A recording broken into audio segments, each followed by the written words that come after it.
그런즉 우리도 그의 치욕을 짊어지고 영문 밖으로 그에게 나아가자. 우리가 여기에는 영구한 도성이 없으므로 장차 올 것을 찾나니. 그러므로 우리는 예수로 말미암아 항상 찬송의 제사를 하나님께 드리자. 이는 그 이름을 증언하는 입술의 열매니라. 오직 선을 행함과 서로 나누어 주기를 잊지 말라. 하나님의 이 같은 제사를 기뻐하시느니라. 너희를 인도하는 자들에게 순종하고 복종하라. 그들은 너희 영혼을 위하여 경성하기를 자신들이 청산할 자인 것 같이 하느니라. 그들로 하여금 즐거움으로 이것을 하게 하고 근심으로 하게 하지 말라. 그렇지 않으면 너희에게 유익이 없느니라. 아멘. 히브리 그리스도인들을 최초의 독자로 하여 쓰여진 히브리서는 유대교 신앙보다 기독교 신앙이 얼마나 더 뛰어나고 탁월한지를 설명하는 편지입니다. 지난주에 우리는 다양한 이상한 가르침에 이끌리지 말아야 한다라는 히브리 그리스도인들을 향한 권고의 말씀을 들었죠. 그중 예로 든 것은 어떤 음식들로 말미암아 거룩함에 이른다라는 가르침이었습니다. 히브리서 기자는 이 가르침이 거짓임을 보여주었어요. 옛 언약에서 죄를 없이 하는 속죄제에서도 무거운 죄를 다룰 때에는 그 제물에서 조금도 먹을 수 없었다라는 사실을 증거로 들었습니다. 사람이 거룩하게 되는 것은 어떤 음식들을 먹어서가 아니라 진영 밖에서 속죄제물로 자신을 드리신 예수님을 믿는 믿음으로 되는 것입니다. 결국 히브리서 기자는 다양한 이상한 가르침에 빠지지 말고 오직 그들에게 참 하나님의 말씀을 가르쳐주고 그들을 이끄는 자들의 믿음을 그저 모방하라 라고 말씀합니다.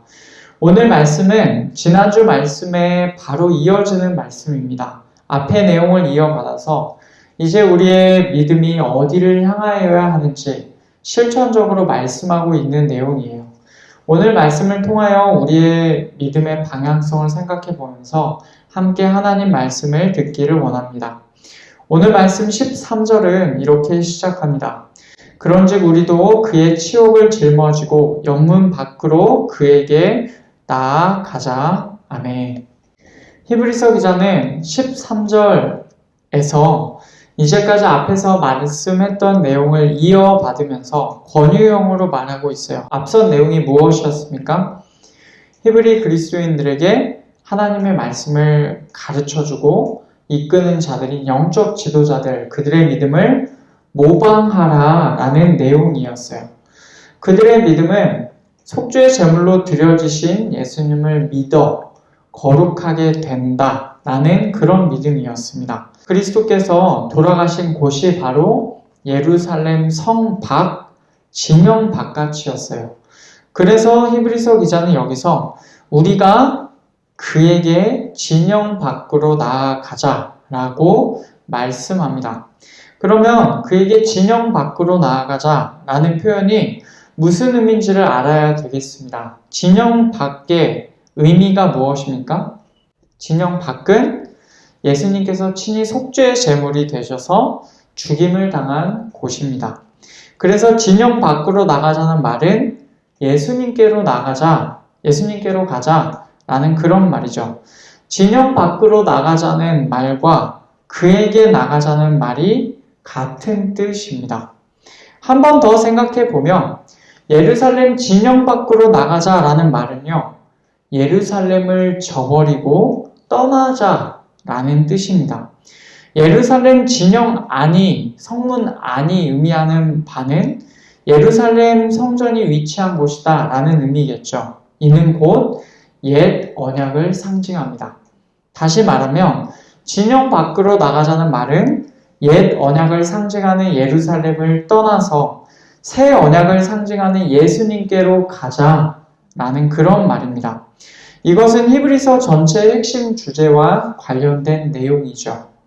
그런데 이 말은요, 바꿔서 말하자면 새 언약에서는 예루살렘 진영 안에 있는 것이 의미가 없다라는 말이 되기도 합니다. 옛 언약에서는 예루살렘 진영 안에 꼭 있어야만 했다 라는 말이기도 하죠. 그러면 우리는 이 질문을 해결하고 넘어가야 하겠습니다. 옛 언약에서는 왜 진영 안에 있는 것이 의미가 있겠습니까? 지금 진영 밖이라는 개념이 속죄제에서 끌어온 개념이죠. 그러니까 속죄제의 개념으로 이 의미를 살펴보는 것이 의미가 있겠습니다. 속죄제의 개념에서 왜 진영 안이 의미가 있는가? 이것을 우리가 보겠습니다. 실제로 속죄제에서 진영 밖에서 제물을 처리한 다음에 반드시 진영 안으로 들어와야 했어요. 그 내용을 보면 레위기 16장 26절부터 나와요. 염소를 아사셀에게 보낸 자는 그의 옷을 빨고 물로 그의 몸을 씻은 후에 진영에 들어갈 것이며 속죄제 수송아지와 속죄제 염소의 피를 성소로 들여다가 속죄하였은즉 그 가죽과 고기와 똥을 밖으로 내다가 불사를 것이요 불사른 자는 그의 옷을 빨고 물로 그의 몸을 씻은 후에 진영에 들어갈지니라. 아멘. 여러분, 이 내용을 이해하기 위해서 우선 속죄일의 속죄제를 간단하게 살펴보고자 합니다. 속죄일에 드리는 속죄제는 두 단계로 드려집니다. 먼저는 제사를 드리는 아론이 자신과 제사장 집안을 위하여 처음 속죄제를 드려요. 수송아지로 드립니다. 그 다음으로 백성을 위한 속죄 제물로서 순염소 2마리를 속죄제로 드립니다. 이때 아론은 제비 뽑아서 한 마리는 여호와를 위하여 속죄 제사로 드리고 다른 한 마리는 아사셀을 위하여 광야로 내보냅니다. 염소를 광야로 보낼 때는 이것을 광야로 보내야 하니까 진영을 떠나야 됩니다. 그래서 진영 바깥으로 가야 하죠. 이 내용이 26절에 나와요. 염소를 아사셀에게 보낸 자는 반드시 그의 옷을 빨고 물로 그의 몸을 씻은 후에 진영에 들어갈 것이며 라고 되어 있어요. 염소를 아사셀에게 광야에서 보낸 다음에 이 일을 행한 자가 옷을 빨고 물로 몸을 씻은 후에 진영 안으로 들어와야 하죠. 한편 수송아지를 제사장의 속죄제로 드리죠. 그리고 순염소를 백성의 속죄제로 드리죠. 그러니까 그 남은 제물들이 있을 거 아닙니까? 그 제물들 역시도 진영 밖으로 가지고 나가서 거기서 태워가지고 처리를 해야 했습니다. 그러면 27절에서처럼 이렇게 속죄제의 수송아지와 속죄제 염소의 남은 제물들을 이제 밖으로 가고 가서 불사른 다음에 28절을 보면 그 제물을 바깥에서 불사른 자가 마찬가지로 옷을 빨고 물로 몸을 씻은 후에 진영 안으로 들어와야 하죠. 이렇게 보면 옛 언약에서는 그 제물을 그 아사셀에게 보내기 위해서 광야 밖에서 내보낸 자나 아니면 두 속죄제 그 제물을 둘 다를 진영 밖으로 나가서 태운 자나 둘 다 똑같이 진영 바깥에 나간 자는 모두가 다 들어와야 하는 것입니다.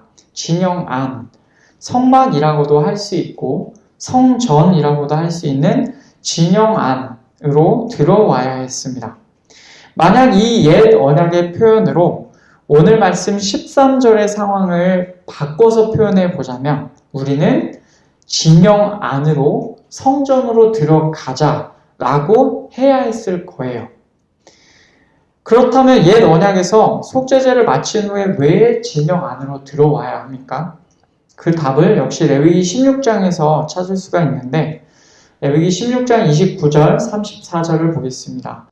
너희는 영원히 이 규례를 지킬지니라. 일곱째 달 곧 그 달 10일에 너희는 스스로 괴롭게 하고 아무 일도 하지 말되 본토인이든지 너희 중에 거류하는 거류민이든지 그리하라. 34절 이는 너희가 영원히 지킬 규례라. 이스라엘 자손의 모든 죄를 위하여 1년에 한 번 속죄할 것이니라. 아론이 여호와께서 모세에게 명령하신 대로 행하니라. 아멘. 속죄일에 속죄제를 마무리하면서 하나님께서는 이 말씀을 주셨습니다. 이 속죄일의 규례를 매년 일곱째 달 10일에 1년에 한 번씩 이 규례를 꼭 지켜야 한다는 것입니다. 그렇게 할 때 이스라엘 자손의 모든 죄가 해결이 되어요. 제사장들이 진영 밖에서 제물을 처리한 후에 왜 진영 안으로 다시 들어와야 합니까? 바로 이 말씀에 답이 있습니다. 제사장들이 여전히 진영 안에서 해야 될 일이 있다는 것입니다. 매년 계속해서 속죄일에 속죄제를 드려야만 이스라엘 백성의 죄가 처리될 수가 있어요. 그리고 그 제사를 드리는 장소는 반드시 진영 안, 성막 혹은 성전이어야 했어요. 그러니 제사장들이 그 진영 안을 떠날 수가 없었던 것입니다. 그러나 새 언약에서는 이와는 정반대의 개념을 말씀합니다. 오늘 말씀 13절 제가 읽겠습니다. 그런즉 우리도 그의 치욕을 짊어지고 영문 밖으로 그에게 나아가자. 아멘. 이제 우리는 그에게 진영 밖으로 나가자 라는 말씀이 어떤 의미인지를 알 수가 있을 것입니다. 예수님께서 드린 속죄제는 매년 다시 드려야만 하는 옛 언약의 속죄제와는 근본적으로 달라요. 예수님의 제사는 더 이상 옛 언약에서 매년 드리는 속죄일의 속죄제를 필요로 하지 않습니다. 그분의 제사는 단번에 온전히 완성된 제사예요. 더 이상 다른 속죄제를 필요로 하지 않지요. 그분의 제사는 단번에 온전히 완성된 제사이기 때문에 더 이상 다른 속죄제를 필요로 하지 않습니다. 그래서 다음 해의 속죄제를 위하여서 진영 안으로 들어갈 필요가 전혀 없는 것입니다. 또한 진영 안이 아니라 그분께 나가자라는 말씀을 이제 예배의 장소가 온전히 변경되었다라는 사실도 의미합니다. 더 이상 성막이나 성전이라는 예배 장소가 필요하지 않아요. 이것에 관하여서 히브리서 10장 19절 20절에서 이렇게 말씀합니다. 그러므로 형제들아 우리가 예수의 피를 힘입어 성소에 들어갈 담력을 얻었나니 그 길은 우리를 위하여 휘장 가운데로 열어놓으신 새로운 살 길이요 휘장은 곧 그의 육체니라. 아멘. 하나님께로 나아가는 길이 옛 언약에서는 성막이나 성전의 제사를 통한 길이었어요. 그런데 새 언약에서는 예수님의 제사 안에서 예수님의 피 흘림으로 열어주신 새 길이 있습니다. 오히려 옛 언약에서 막혀있던 휘장이 완전히 찢겨지게 되었고 예수님 안에서 활짝 열리게 되었죠. 결국 옛 언약의 길이 더 이상 필요하지 않게 된 것입니다. 그러니까 그에게 진영 밖으로 나가자라는 말씀은 예수께서 그분의 육체로 단번에 완성하신 제사 덕분에 이제는 더 이상 옛 언약의 장소나 제사법으로 들어갈 필요가 전혀 없다라는 의미이죠. 새 언약 안에서 우리의 믿음은 진영 밖으로 옛 언약을 벗어나서 예수님께로 나가는 방향이어야 합니다. 그런데 이 길은 그렇게 호락호락한 길은 아닐 것입니다. 그 진영 밖으로 나가는 길을 앞장서신 예수님께서 진영 밖으로 나갈 때와 그리고 진영 바깥에서 당하신 일이 고통이었기 때문에 그 자리를 향하는 우리도 그 같은 길을 걸을 각오가 되어 있어야 합니다. 그 내용을 13절에서 이렇게 표현하였습니다. 그런즉 우리도 그의 치욕을 짊어지고 영문 밖으로 그에게 나아가자. 아멘. 예수님의 치욕을 짊어지고 우리는 그에게 진영 밖으로 나가야 합니다. 우리가 바라보아야 할 곳은 이 땅에서 온갖 영광과 인정받는 일이 가득한 뭔가 있어 보이는 예루살렘이 아니라 예루살렘 진영 바깥 십자가 위에서 우리를 위해서 고통을 받으신 그분이 계시는 해골이라 말하는 그곳입니다. 히브리서 11장 24절부터 26절까지에서 나오는 모세와 같이 우리도 그런 결단이 있어야 할 것입니다. 믿음으로 모세는 장성하여 바로의 공주의 아들이라 칭함받기를 거절하고 도리어 하나님의 백성과 함께 고난받기를 잠시 죄악의 낙을 누리는 것보다 더 좋아하고 그리스도를 위하여 받는 수모를 애굽의 모든 보화보다 더 큰 재물로 여겼으니 이는 상 주심을 바라봄이라. 아멘. 모세가 애굽 땅에서 공주의 아들로 있었다면 얼마나 즐거움을 누리고 편안함을 맛보았겠습니까? 그러나 그는 그리스도를 위하여 받는 수모, 직역하면 그리스도의 치욕을 애굽의 보물들보다 더 큰 부유함으로 여겼습니다. 그런 이유로 모세가 애굽을 박차고 광야로 나갈 수 있었던 것이죠. 예수님께 진영 밖으로 나가는 것은 완전한 속죄와 구원이 있습니다. 그러나 이 땅에서는 그리스도처럼 치욕을 짊어지고 가야 하는 길입니다. 이 결단이 우리 안에 있습니까? 히브리서 기자는 이어지는 14절에서 우리가 그 길을 걸어야 할 또 다른 이유를 제시해 줍니다. 우리가 여기에는 영구한 도성이 없으므로 장차 올 것을 찾나니. 아멘. 14절에서 말하는 여기, 이 땅에는 영구한 도성, 계속 지속되는 도성을 가지고 있지 않습니다. 이 땅의 그 어떤 대단해 보이는 것도 계속 지속되지는 않아요. 심지어 하나님께 제사를 드리던 옛 언약의 핵심 장소인 예루살렘 성전도 무너졌어요. 그렇기 때문에 예루살렘 진영 안으로 들어가는 것이 더 이상 의미가 없는 것이기도 합니다. 오히려 진영 밖 예수님께로 나가는 자들에게는 장차 올 것, 영원히 지속되는 성이 보장되어 있어요. 그 성에 관하여서 요한복음 21장에서 이렇게 말씀합니다. 또 내가 보매 거룩한 성 새 예루살렘이 하나님께로부터 하늘에서 내려오니 그 준비한 것이 신부가 남편을 위하여 단장한 것 같더라. 아멘. 우리에게는 옛 언약의 예루살렘 성이 아니라 새 언약의 예루살렘, 새 예루살렘 성이 있습니다. 옛 예루살렘 성은 이미 무너져 버린 성이죠. 지속될 수가 없어요. 그러나 새 언약의 새 예루살렘 성은 영원히 지속되고 우리에게 장차 올 성, 하늘에서 내려올 성입니다. 이 성에 예수님께서 우리를 위해서 예비해 주신 집이 있죠. 그러니 이 땅에서는 우리가 예수님의 치욕을 짊어지고 옛 언약의 예루살렘을 저버리면서 그분에게 진영 밖으로 나가야 할 것입니다. 이제 히브리서 기자는 15절 16절 말씀으로 넘어갑니다.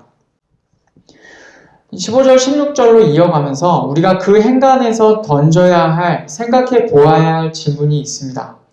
옛 언약의 장소인 예루살렘 성전을 떠나는 것은 곧 제사 제도 전체의 변화를 의미합니다. 그러면 진영 밖으로 예수님께로 나가는 새 언약 안에 있는 자들이 드려야 할 제사는 무엇입니까? 더 이상 옛 언약의 제사를 드릴 수가 없는데 우리는 그러면 어떤 제사를 하나님께 드려야 합니까? 물론 그 제사를 예수께서 드리셨죠. 그러나 15절, 16절에서는 우리가 드려야 할 제사도 있다라고 말합니다. 그 제사가 이렇게 나옵니다. 그러므로 우리는 예수로 말미암아 항상 찬송의 제사를 하나님께 드리자. 이는 그 이름을 증언하는 입술의 열매니라. 오직 선을 행함과 서로 나누어 주기를 잊지 말라. 하나님이 이 같은 제사를 기뻐하시느니라. 아멘. 새 언약 안에서 진영 밖으로 예수님께로 나간 우리가 드릴 제사는 바로 이것입니다. 첫째, 예수님을 통하여 찬양의 제사를 항상 하나님께 올려드려야 합니다. 우리를 예수님 안에서 구원하신 이 은혜의 영광스러움을 항상 찬양하는 것이죠. 우리가 구원받은 감격적인 사실을 끊임없이 우리 삶에서 고백해야 합니다. 이것은 예수님의 이름을 증언하는 입술의 열매입니다. 우리가 정말로 구원을 받았고 예수님의 이름을 증언하는 자라며 우리의 입술에서 끊임없이 찬양의 열매가 맺혀져야 합니다. 둘째, 우리는 선행과 나눔을 잊지 말아야 합니다. 찬양이 하나님께로 향하는 것이라고 한다면 선행과 나눔은 우리의 형제 자매들을 향하는 것입니다. 예수님 안에서 함께 구원받은 자들을 위하여서 선행과 나눔을 실행해야 되는 것이죠. 이렇게 하나님을 찬양하고 형제 자매들을 위하여서 선행과 나눔을 함으로써 우리는 하나님께서 기뻐하시는 새 언약 안에서의 제사를 드릴 수 있는 것입니다. 예수님 안에서 구원받았다라는 감격 안에서 반드시 이런 열매를 맺는 우리가 되어야 하겠습니다. 이어지는 17절 말씀에서는 히브리서 기자가 우리를 이끄는 자들에 관하여도 말씀합니다. 너희를 인도하는 자들에게 순종하고 복종하라. 그들은 너희 영혼을 위하여 경성하기를 자신들이 청산할 자인 것 같이 하느니라.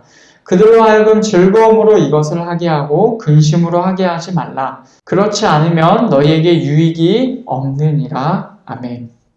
너희를 인도하는 자들, 너희를 이끄는 자들은 지난주 7절 말씀에서도 나왔던 자들이에요. 히브리 그리스도인들에게 하나님의 말씀을 가르쳐주고 이끌던 자들, 다시 말하면 영적 지도자들을 가리킵니다.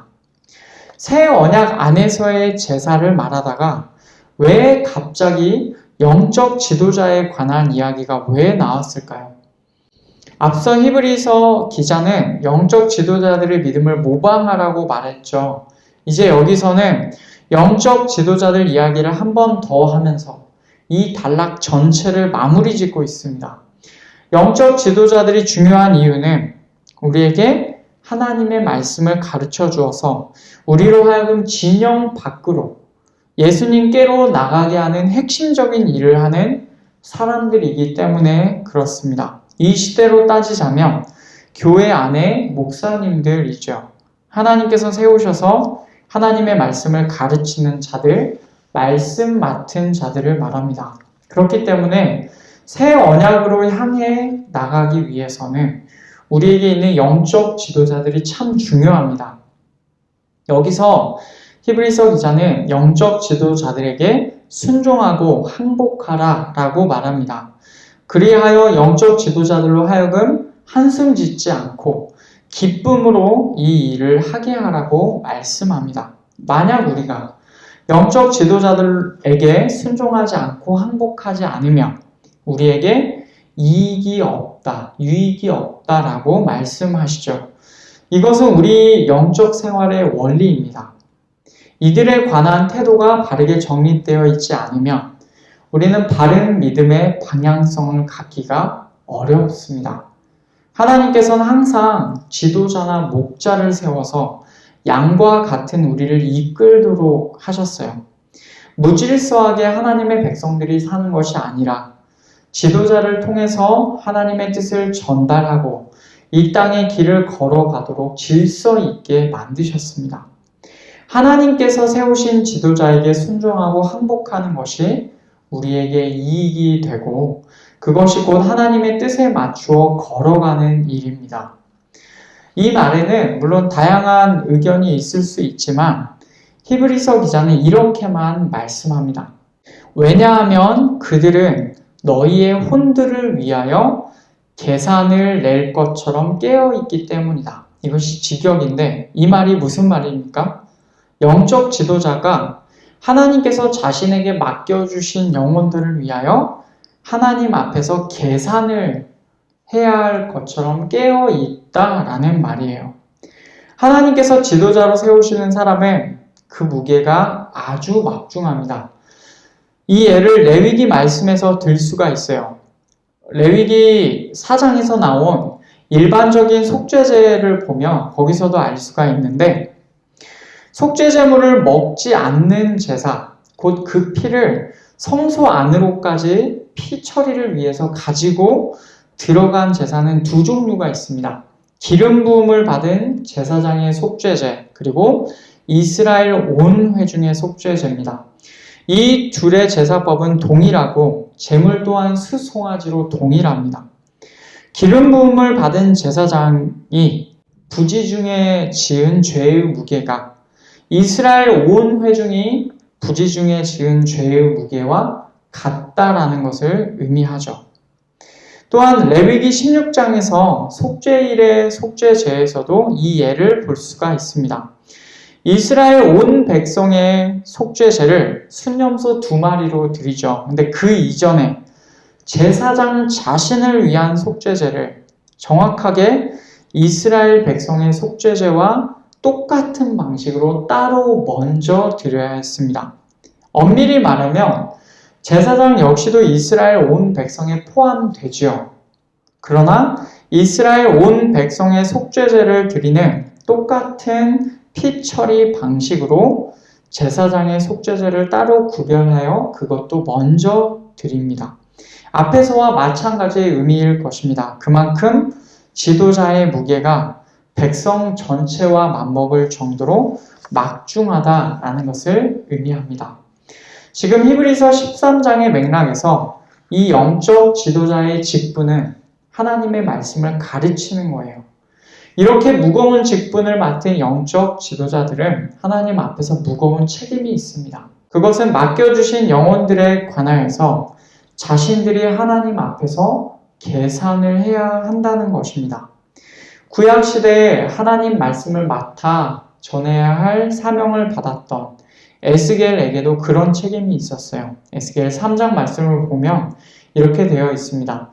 인자야, 내가 너를 이스라엘 족속의 파수꾼으로 세웠으니 너는 내 입의 말을 듣고 나를 대신하여 그들을 깨우치라.